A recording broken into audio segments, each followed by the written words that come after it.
ndabaramukije mu izina rya Yesu Kristo. I greet you all in the name of Jesus. Nizikire ko mwese mumeze neza. I believe you are all well.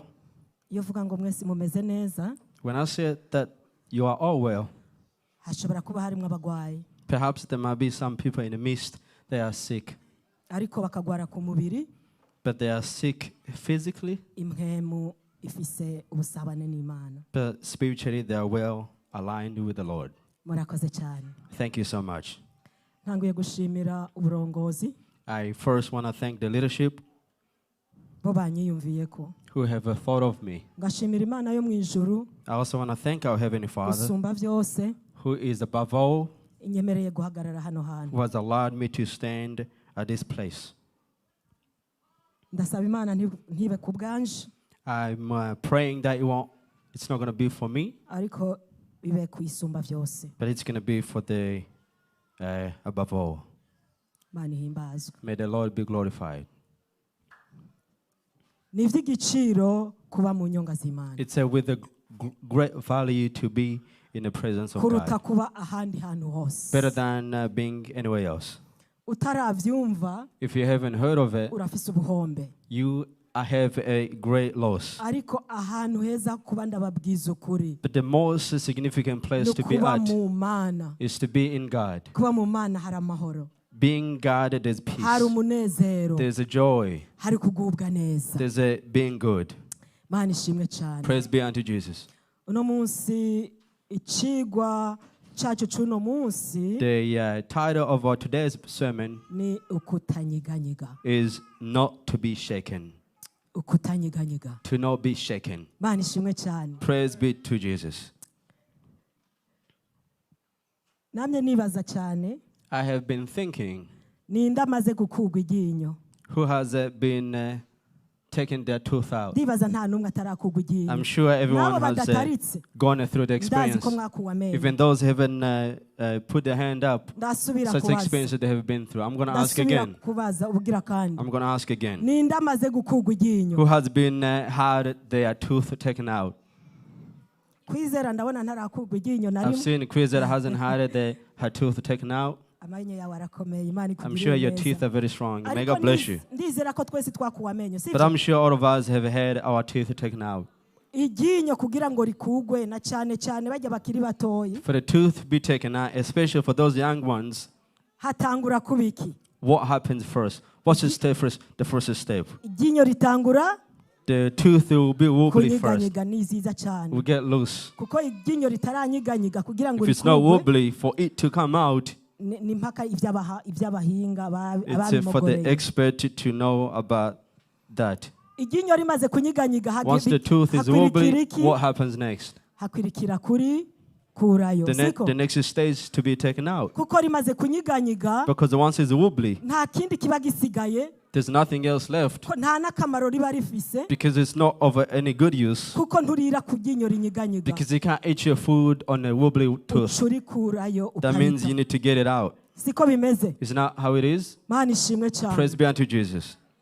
uno munsi icigwa cyacu kiri kutanyiganyiga So today's message is not to be shaken, kugira ngo ntiduhave dukugwa ngo dutabwe. so that we may not be sprung out and be thrown away. Katwinjire mu ijambo ry'Imana. Let's go into the message of today. Turasoma ijambo ry'Imana riri mu Abitesalonike ba mbere. We're going to be reading the word of God written in the book of 1 Thessalonians, Igice ca gatatu. chapter 3. Duhere ku murongo wa mbere. We're going to be reading from verses 1 gushika ku murongo wa 13. up to verse 13. Ndabinginge n'icigwa kitarambira. I'm going to ask you to pay attention. It's not something that's going to bore you, Ariko ndabasabe twumvirize. but I want you to pay attention and listen carefully. Turasoma mu izina rya Yesu. We're going to be reading in the name of Jesus Kugira Christ. dusome twese twahabonye Bibiliya za kera 232 urupapuro. 2:33 for those who have Kirundi Bibles. Ndasoma mu Kirundi. I'll be reading in a Kirundi language. Abandi basoma mu Cyongereza mukwirikirane nta. Anyone else who has a English version, you can follow up on the screen kugira turokora umwanya. so that we can redeem the time.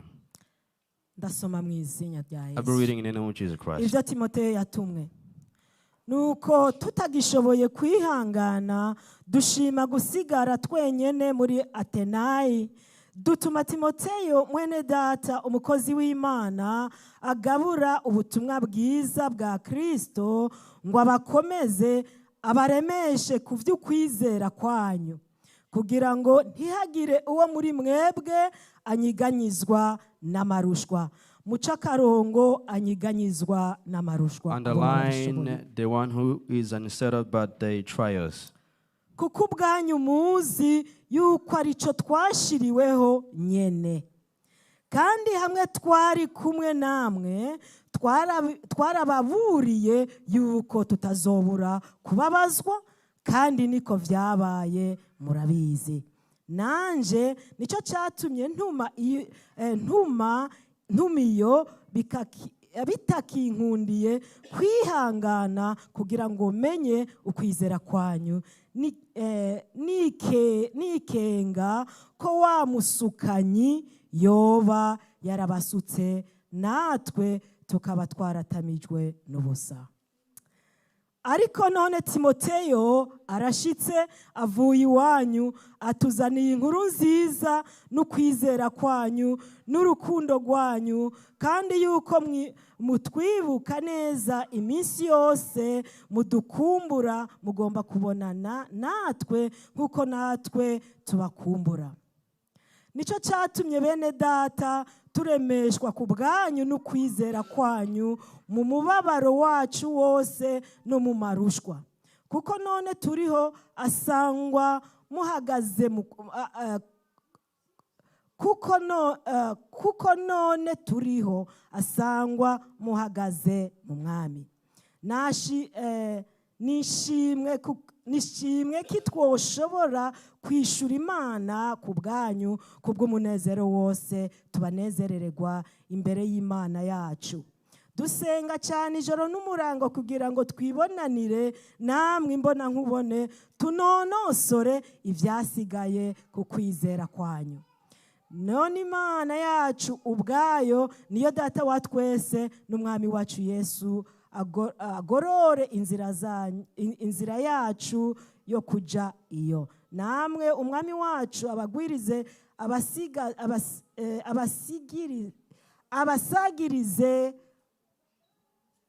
abasagirize urukundo mukundana no gukunda abandi bose nk'uko natwe tumeze kuri mwebwe, kugira ngo aremeshe imitima yanyu ntigire umugayo, ibe yera imbere y'Imana yacu ya data wa twese, izisangwe ityo aho umwami wacu Yesu azozira n'abera biwe bose. Amen. Amen. Data ndagushima kugororotse. I thank you, Lord, for you are worthy. Ndagushimirira ijambo. Thank you for this word. Mwizina ryawe nyene mwami. In your name, Jesus Christ. Ndakwinginze uzusobanurira abantu. I ask you to come and interpret for the people. Gusa. Let me be only an instrument.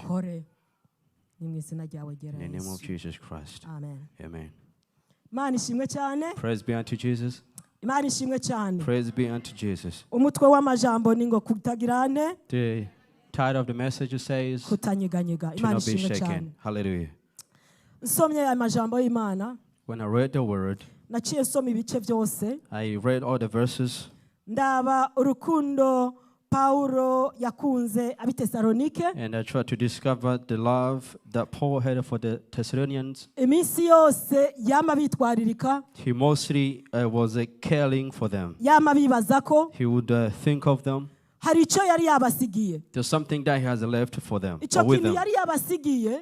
The thing that has left with them, yama yitwarika ko coguma muri bo. he would always earnestly wanting to stay with them. Kuko yari yabasigiye agakiza. Because he's left a salvation with them. Kandi yamenya uri mu gakiza. And he will know someone who is grounded in salvation. Kwahura na vyinshi. He encounters so many persecutions or trials. Kandi ahuye na vyinshi. And for that person to encounter all that, akamenya ko benshi babivamwo. They will know that people will leave the gospel. Praise be unto Jesus. So he had that kind of emotion in his heart, wanting what was going on with them. First verse if you read it, turabona ko hari igihe yatandukanye nabo, you can see that he kind of departed with them, akaca asigara muri Atenayi, and he stayed in Athens. ariko akama bibazako. But he will always think of them. Sinzi ko mumaze gushika mu bihe I don't know if you have encountered in such a situation. mwavyaje ubutumwa umuntu, mwarabwiye ubutumwa umuntu, If you have preached to someone in some hanyuma uwo cases, muntu agakizwa, and that person will get saved, wamanibuwe we yo kumenya ko agihagaze. you Siko always bimeze. have that needing of knowing how they are standing in Wamugomba kumenya the mbega faith. aracyahagaze. That knowing are they still in a salvation. Igituma bigenda uko ni kubera The iki? reason why you always have that kind of a nudge, turatahura ko abantu bavuye mu bibi bakaja mu vyiza, that we understand it when someone is transitioning from bad to good, bahura na vyinshi cyane. they encounter some trials. Mbere ugasanga ivyo bintu bahuye navyo And you discover some of the things that they encounter ntivyigeze biba mu gihe bari hanze that they y'umwami. never experienced such a things when they were outside a salvation. Pawulo rero akama yibaza ati coma nkamenya gende So babandanye. Paul always thinking that I wish I could know what is going on in their faith. Uko niko abakristo b'ukuri bamera. That is how Christians should be. Umukristo w'ukuri A true Christian agira impuhwe y'abaranduka, that will have needs for those who are perishing. akaririra abaranduka ko muri we abura amahoro. They will cry for those who are perishing because in them they don't have that peace. Rero ngo bamaze gusigara muri Atenayi, Therefore, when he said in Athens, hariho umukozi w'Imana Timoteyo. there was a servant of God, Timothy. Aravuga ati numva nta mahoro mfise. He said, I no longer have peace in me. Aca atuma Timoteyo kuraba abo yasize ko bakiri mu So he gakiza. sent Timothy to see those Christians that he has left with. Mana ishimwe cyane. Praise be unto Jesus. Mana itugirire neza. May God do good to us. Uko niko umukristo ameze. That's how Christian is built Uko niko up. abakristo ba amazing dukwiye kuba. That's how Amazing Grace Gospel Church Christians should be. Twiyumvirane ko. Which is to think of one another. Twiyumvire ku wundi akiri mu We gakiza. should think of the other person if that's Canke needing salvation. yanyiganyize. Or if they're being shaken. Hama rero ngo niko yaciye atuma Timoteyo. So therefore he sent Timothy. Aragenda aravuga ngo ku murongo wa gatatu avuga ngo Verse 3 he says, kugira ngo ntihagire uwo muri mwebwe anyiganyizwa n'ayo marushwa. so that none of you should be unsettled or shaken by the trials. Mana ishimwe cyane. Praise be unto Jesus. Mana ishimwe cyane. Praise be unto Ngo Jesus. kugira ngo Timoteyo agende kuraba So that Timothy can go to check ko out hariho abanyiganyijwe if n'amarushwa. there's anyone who has been unsettled by trials. Mana ishimwe cyane. Praise be unto Yari Jesus. azi ko amarushwa ahari, He knew that persecutions were there. ariko mu mutima we ati mbega ko tutari kuri kumwe n'abigenza But in gute. his heart he will be like, I'm not longer with those people. How are they going in faith? Yatumye umukozi w'Imana yari azi ko yuzuye ubuntu So he bw'Imana. sent the servant of God knowing that he was filled with the power of the Holy Igituma Spirit. yatumye Timoteyo The reason why he sent Timothy nuko yari azi ko afise umutima w'Imana is muri we. because he knew that he had the needs of Christ in Kuko him. Bibiliya iravuga ngaha ngo ku Because murongo wa the kabiri, Bible says, verse 2, dutuma Timoteyo mwene data umukozi w'Imana agabura ubutumwa bwiza bwa Kristo ngo abakomeze abaremeshe ku vy'ukwizera kwanyu. Mana ishimwe cyane. praise be unto Jesus. Mana ishimwe cyane. Praise be unto Jesus. Turakwiye gutuma abantu tuzi ko bakomeza So we need abantu. to send people that knowing that they will strengthen others. Mana ishimwe cyane. Praise be unto Ngo Jesus. kugira ngo ntihagire uwo muri mwebwe So that anyiganyizwa none of you n'amarushwa. will be shaken by trials. Mana ishimwe cyane. Praise be unto Jesus. Amarushwa aranyiganyizwa. Aranyiganyiza umuntu. Trials can make you be shaken. Ndababwiza ukuri amagorwa aranyiganyiza umuntu. I'm telling you, temptations can shake someone. Ariko However, ngo tugomba kuguma tutanyiganyiga But mu marushwa. we should not be shaken when we are in trials. Ngo tusomye kuri gatatu hose ngo kugira If you ngo read the whole verse, ntihagire uwo muri mwebwe anyiganyizwa n'amarushwa kuko ubwanyu muzi yuko arico twashiriweho nyene. amen. Mana ishimwe. Praise be unto Jesus. Mana ishimwe. Praise be unto Jesus. Twashiriweho abizera kuguma kuba mu bintu bitoroshe. We have been destined to be in trials. kandi murazi ko ari byo twashiriweho. And you know that is why ariko we have been ijambo put here. ry'Imana riravuga But the ngo word of God says, nubwo bimeze uko even though it is like that, ngo ntimunyiganyige. you shouldn't be unsettled. bakristo ba amezingi Christians of amazing. nubwo bimeze uko bihari Even though there are trials are there, ngo ntitunyiganyige. we shouldn't be shaken or ngo unsettled. kuko turazi ko ari byo twashiriweho. We know that we have been destined for that. iyo tumaze kubimenya rero Once we discover that, aho ugiye kunyiganyiga in ugiye terms of being kunyiganyiga shaken, uca wibuka uti nicyo you nashiriweho remember, oh, this is what I've been destined ukaca for. uhagarara And rero then ku you munara. stand firm. hanyuma ngo nanje kuri gatanu nanje nicyo Verse 5 it cyatumye says, nanje nicyo cyatumye ntuma iyo bitakinkundiye kwihangana. Imana ishimwe cyane. praise be unto Jesus. Paulo ntibyari bikimukundiye kwihangana kumenya ngene abakristo yabyaje ubutumwa bameze. Paul was uncertain in his heart for knowing how those Christians ubwo were doing in n'urukundo faith. ntangere That is an unconditional ngo love. byaramunaniye But he kwihangana couldn't set himself in his heart. acatuma umuntu ati genda mu ndabire And ko he sent someone bakimugakiza. and to check how they were doing. Imana ishimwe Praise be cyane. unto Jesus. Imana ishimwe cyane. Praise be unto Jesus. hamwe twari dusenga turi kumwe, When we were praying together, hamwe twagwana intambara turi when we kumwe, were fighting battles ariko together. uno munsi ko nigiweyo But today, because I have vacated naho ndi away, kure yanyu even though I'm far away from you, tindumva nkwiye kumenya ibyanyu that I would want to know how you guys are going in the numve faith, ko mugihagaze mu so that I kwizera. know you still standing in the Hallelujah. faith. Praise be Namye unto Jesus. niyumvira iyo abakozi b'Imana bariko barigisha abanyagice, But I've been thinking about how people are being are learning about baptism. iyo turiko turiga ijambo ry'Imana When we are learning about the Bible, turakwiye iminsi yose kwama twibutsa we always have to be reminded muzoca mu bikomeye that you will be in trials, kuko niko biri, because that is the way it is. uca mu bikomeye. You will go through trials. turakwiye kwibutsa We need to remind them muzoca mu bikomeye, that you will go through trials. muzoca mu bibanyiganyiza, You will go through things that will shake ariko you. ngo niho baciye ba Paulo ngo baciye mu But bikomeye. the Paul and the other disciples, they went through mwibuke bari different trials. muri Filipo, Remember when they were Filipi ko bakubiswe in cyane Philip, they were beaten, kandi bagumye bahagaze ntibanyiganyijwe. and they stood firm in their faith, and they were Mana not ishimwe shaken. cyane. Praise be unto ngo Jesus. rero bamaze kumutuma Therefore, when they sent him out, ngo yaravuze ngo hamwe twari turi kumwe mwarabonye ibyo twaciyemo, he said that when I was with you, you've seen what we went through. twarabyihanganiye ntitwanyiganyize. And we stood firm, we were not shaken at all. ku murongo wa gatandatu aravuga ngo Verse 6, it says, ariko none Timote yarashitse avuye iwanyu atuzaniye inkuru nziza y'uko kwizera kwanyu n'urukundo rwanyu, kandi yuko mutwibuka neza iminsi yose mudukumbura, mugomba kubonana natwe nk'uko natwe tubakumbura.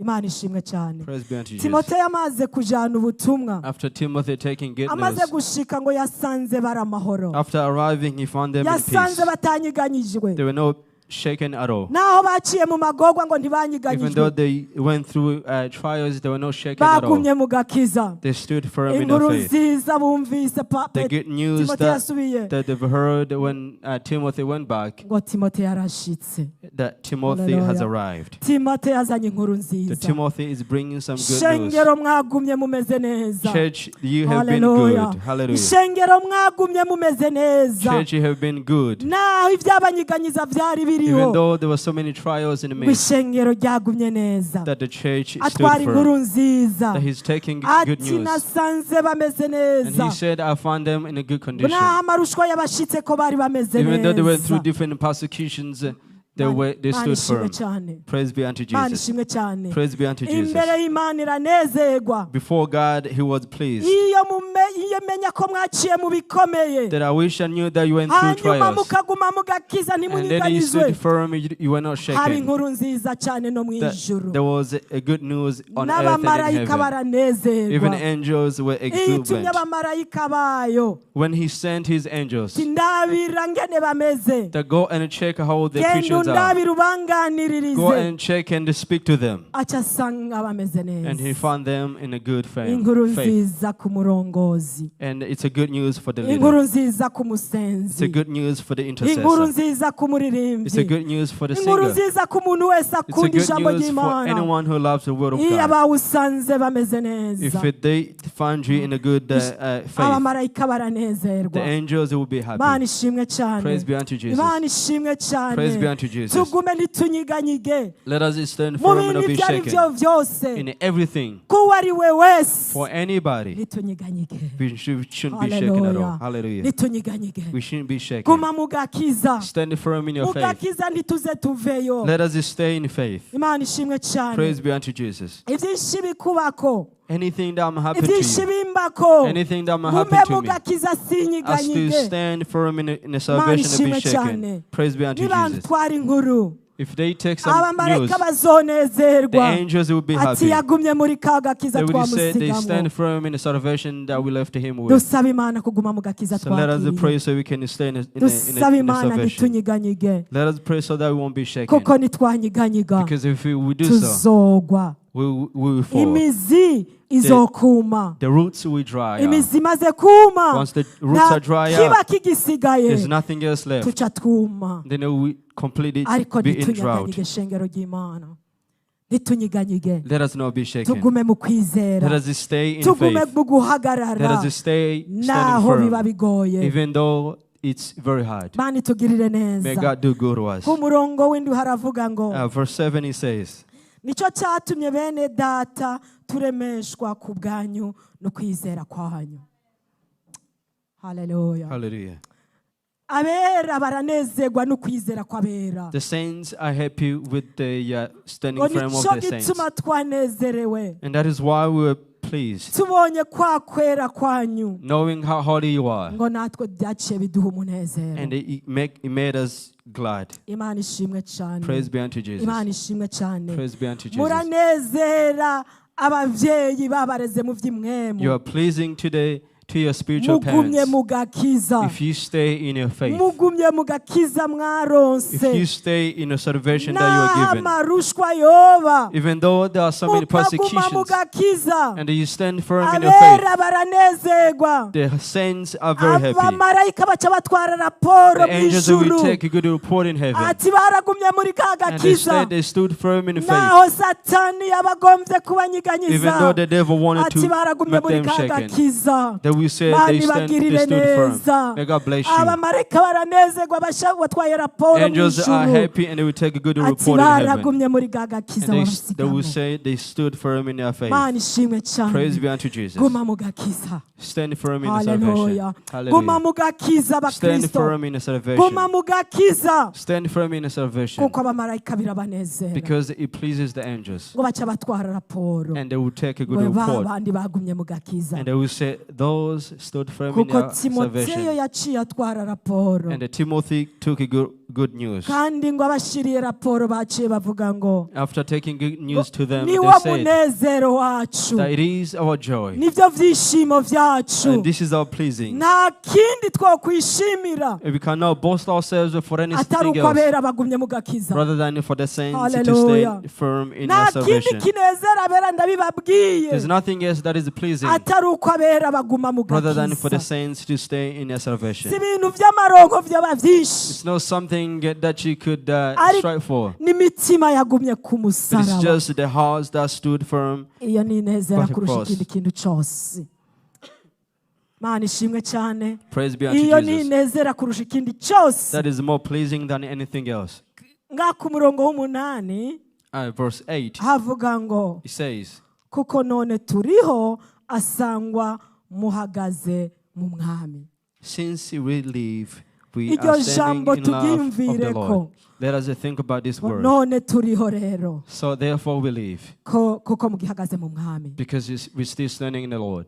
Bisobanura yuko Which translates to, iyaba abo bavyaje ubutumwa batagihagaze mu if mwami, those who receive salvation or gospel were not still standing in imitima the faith, yabo ntiyanezerwa nabo, which means their hearts will be baguma mu pleasing. kaga, they will be in distress kuko or despair. babiyumvira ko icyatumye bava mu Because gakiza. they would think of them why they vacated from the gospel. uko ni ku rukundo rusa. That is how love is Urukundo translated. rusa uko nyene. That is the expression of love. Nimba unezererwa n'uwavuye mu gakiza, If you are pleased with someone who have left salvation, hari icyo ugihajije. there's something wrong with you. Ndanezerwa ngene nguwo niwo munezero wacu kuko I'm muri mu pleased with this gakiza. word that says that it is our joy for you to stand firm in your Mana salvation. ishimwe cyane. Praise be unto Jesus. Bakristo, Christians, nezerererwa bari mu gakiza. be joyful with those who are in salvation. Nitunezererwe n'abava mu gakiza. Let us not be joyful with Tunezererwe those n'abakava who mu lack mahanga. salvation. Let us be joyful with those who stand Mana firm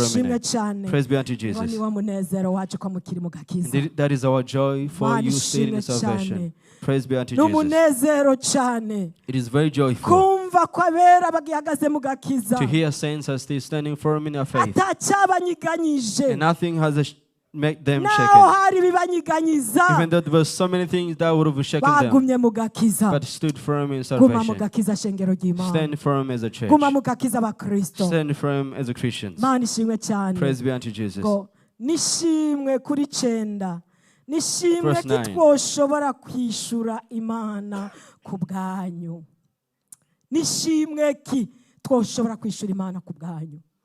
Raba uwo mutima. How can we thank God enough for your Iyumvira uwo return? mutima. Think about that kind of heart. Nishimwe ki twoshira Imana What kind of a thanksgiving we ku offer to God bwanyu. for you? Niriki twoshira Imana What can we offer to God ku bwanyu amazing. on your behalf is amazing. Kubona mwagumye mu gakiza. For you to stand in your salvation. Imana ishimwe cyane. Praise be unto Jesus. Nishimwe rinini ku Mana. How glad Numva it is nishimwe to rinini God. ku Mana. How thanksgiving it is to God. Ntacyo tubona twoha Imana. We don't have anything Kubona magnificent to give to abantu God. baguma mu gakiza For the bahamagariwe. people to stand firm in salvation. Batanyiganyijwe n'ikintu na And they kimwe were not cyobaho. shaken by anything else. Imana ishimwe Praise cyane. be unto Jesus. Imana ishimwe cyane. Praise be unto Jesus. Ngo dusenga cyane ijoro n'umurango kugira ngo twibonanire namwe imbona nkubone. That we pray day and night so we can encounter with you face to face. Tunonosora ibyasigaye ku kwizera kwanyu. So that we can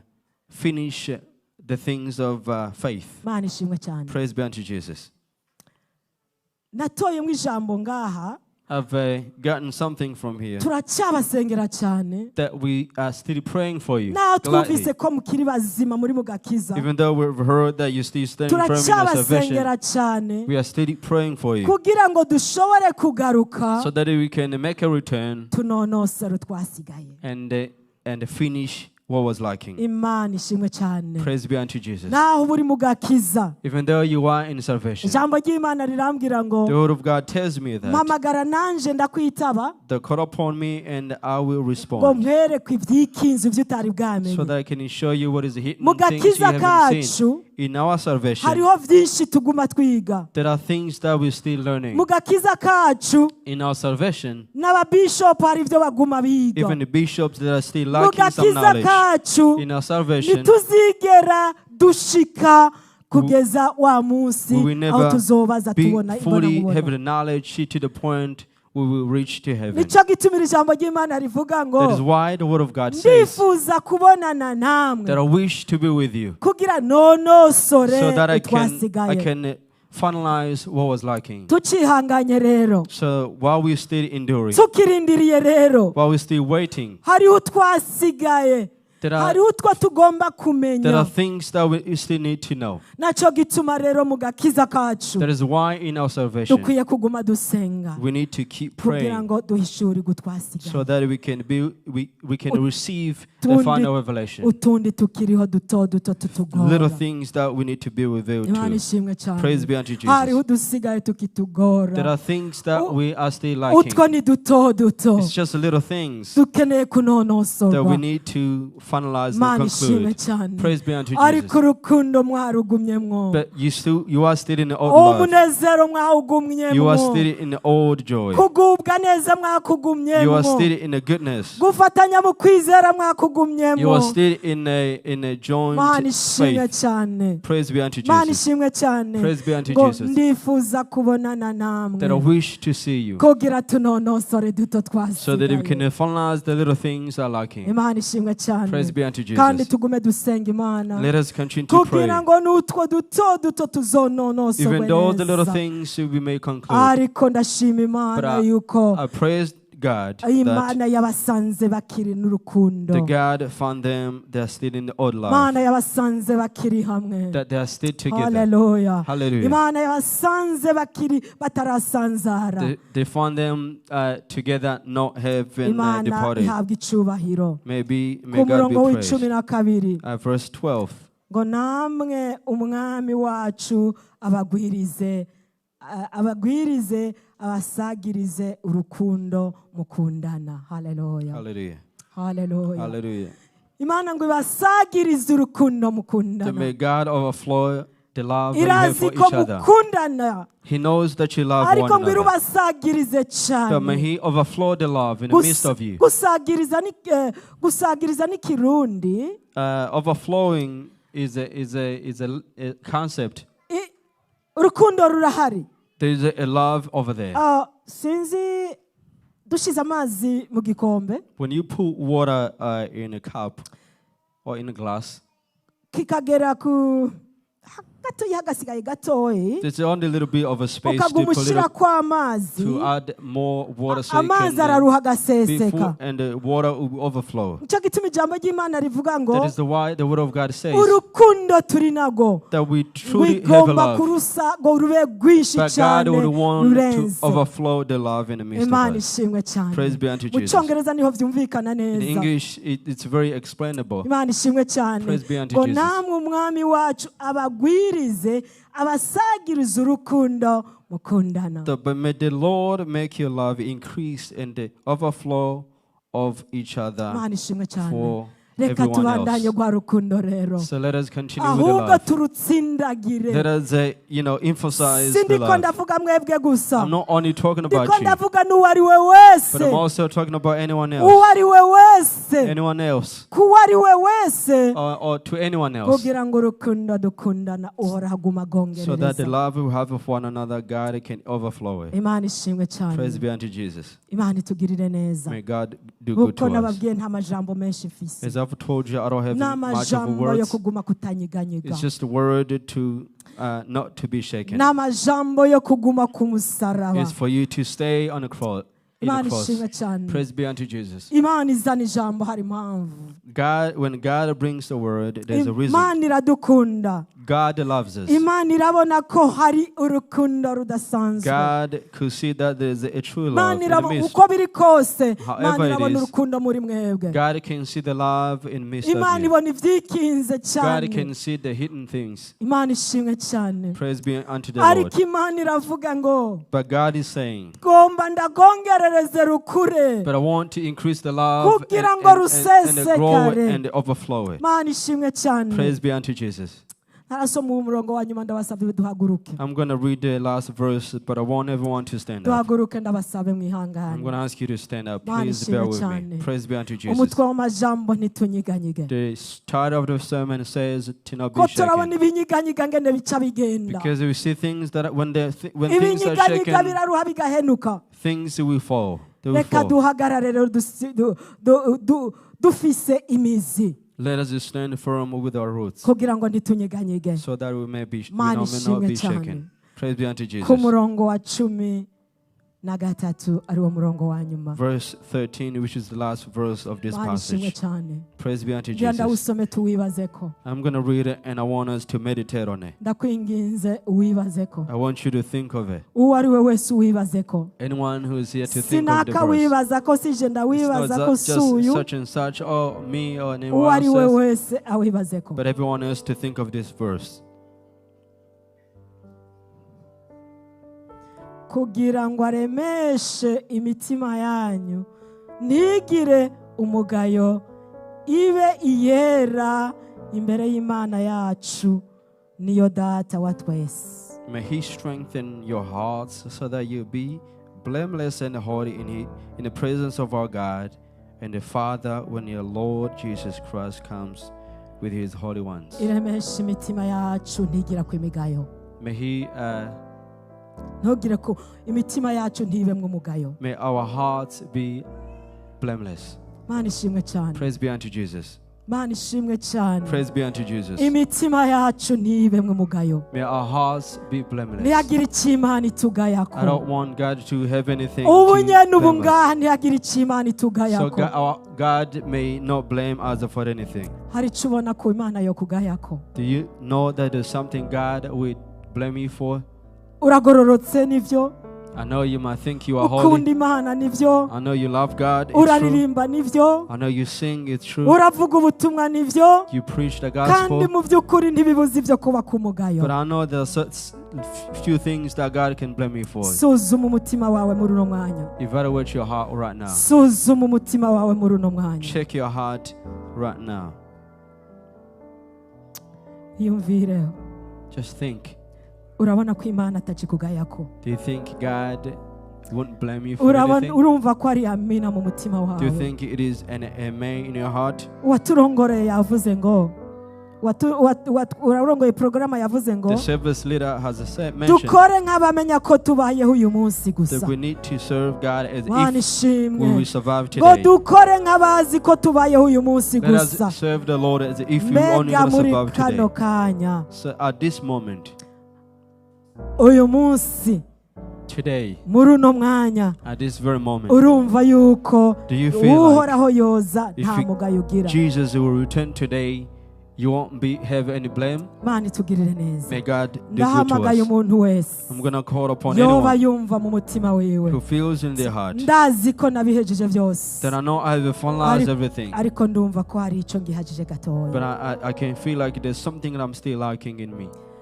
Ndumva yuko hari icyo ngihagije ko gatoya. That I feel like there's Kaze- something I'm still lacking. kaza abakozi b'Imana bakurambike k'ibiganza. Where it comes so that the servants of God can lay Uronka their hands amahoro on you, wabuze. so that you can receive that peace, Uronka been amahoro lacking. wabuze. the peace that you've Hari been striving ababuze for. amahoro. There are those who lack peace, Naico Imana ikubona kumugaye kuko utegereza kugira amahoro buri and that is munsi. what God see you as a Naho blame, bigoye. so that you can fix it, even though it is hard. Nimba hari ico ugomba kubwira Imana If it is uze something that you uvugane. want to talk to God about, Ni you will come. ugomba kuronka amahoro wabuze if you want to uze. receive that peace you've been lacking, kugira ngo abakozi b'Imana bagusengere. come so that the saints of God can pray for you. Mana itugirire neza tuvyibazeho. May God do good to us so we can think about it.